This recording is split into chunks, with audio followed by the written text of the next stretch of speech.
لا إله إلا الله. This is 93.7 Citizen FM, Abuja.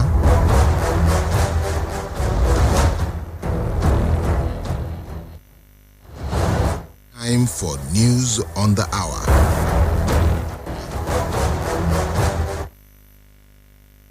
Good evening.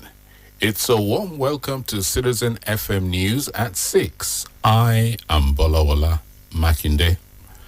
The Nigerian Labour Congress, NLC, has declared a nationwide strike from next Wednesday. This comes amidst fuel shortages across the country, occasioned by President Bola Ahmed Tinubu's inaugural speech, in which he declared that fuel subsidy is gone. The union announced the industrial action on Friday following a meeting at its National Executive Council in Abuja over the fuel subsidy removal and subsequent hike in the pump price of petrol. The NEC comprises all presidents, general secretaries, treasurers of all NLC affiliate unions, state chairpersons and secretaries of the NLC state councils, chairperson of the NLC Youth Committee and members of the National Administrative Council. President Bola Ahmed Tinubu on Friday in Abuja announced the appointment of the Speaker of the House of Representatives, Femi Gbajabiamila, as Chief of Staff. The President also appointed Senator Ibrahim Hassan Hedejia, a former Deputy Governor of Jigawa State, as Deputy Chief of Staff. In a meeting with the Progressives Governors Forum, the President also named a former Governor of Benue State and immediate past Minister of Special Duties, George Akume, to serve as Secretary to the Government of the Federation. Also present were Vice President Senator Kashim Shettima, the Permanent Secretary of the State House, Tijani Umar, and former Chairman Economic and Financial Crimes Commission, Nuhu Ribadu. There are suggestions that the meeting, which marks the first official interaction between President Tinubu and the APC governors since his inauguration earlier this week, may have as part of its agenda the selection of leaders for the National Assembly, ministerial appointments, as well as the fuel issue currently rocking the nation. The Nigerian Labour Congress, NLC, has called for a probe into the fuel subsidy regime in Nigeria. President NLC Joe Ajero made the call on Friday while briefing journalists shortly before the commencement of an emergency meeting of the NLC National Executive Council in Abuja. Ajero criticized what he described as the unilateral decision reached by President Bola Tinubu on the removal of fuel subsidy without consulting the masses of the Nigerian people. He reiterated the stance of Labour on the move, saying the decision is not in the favor of the people. He also called for a probe into the subsidy regime as he alleged huge corruption in the matter. The reason for discussion by the NLC NEC was the fuel subsidy removal and subsequent hike in the pump price of petrol.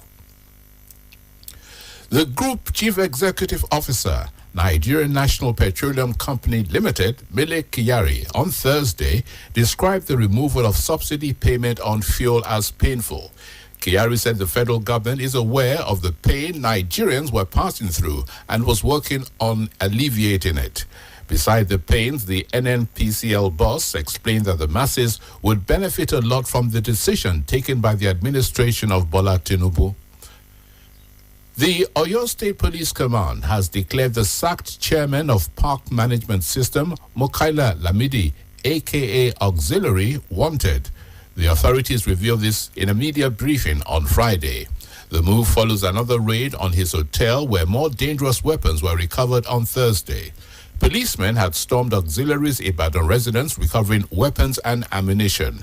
During the operation, the suspect reportedly escaped, while some of his lieutenants were, however, arrested by the police. There was palpable tension in some parts of the state after the raid, especially in major car parks and garages in Ibadan, amid reports of an unconfirmed number of casualties during the face-off between the police and PMS members.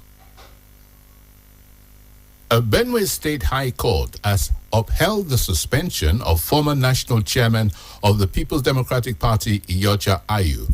Ayu was in March suspended by his Inaugural Council Ward Exco over failure to pay dues, abruptly ending his reign as PDP national chairman.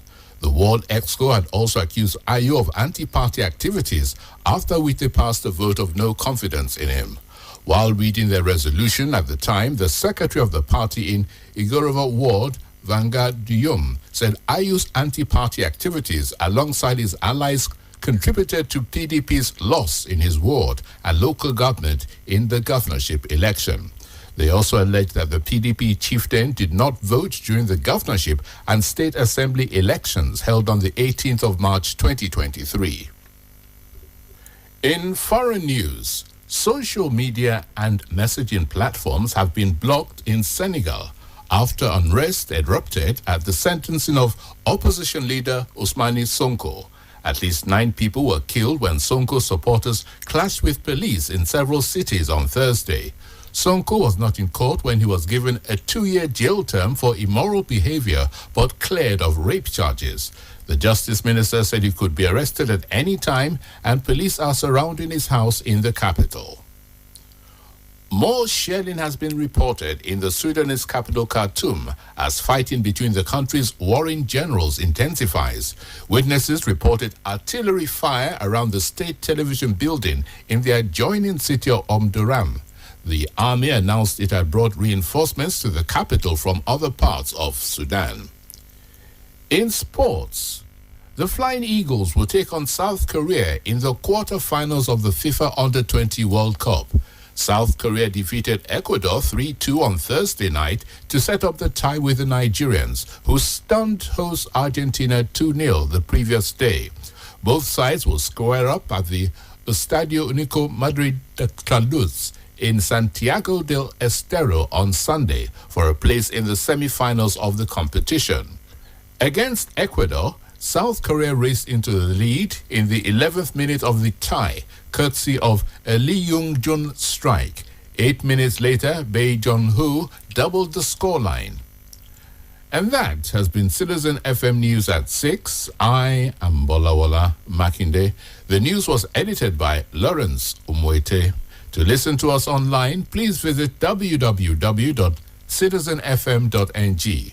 Follow us on social media. Facebook at Citizen FM Abuja, Instagram at Citizen FM 937,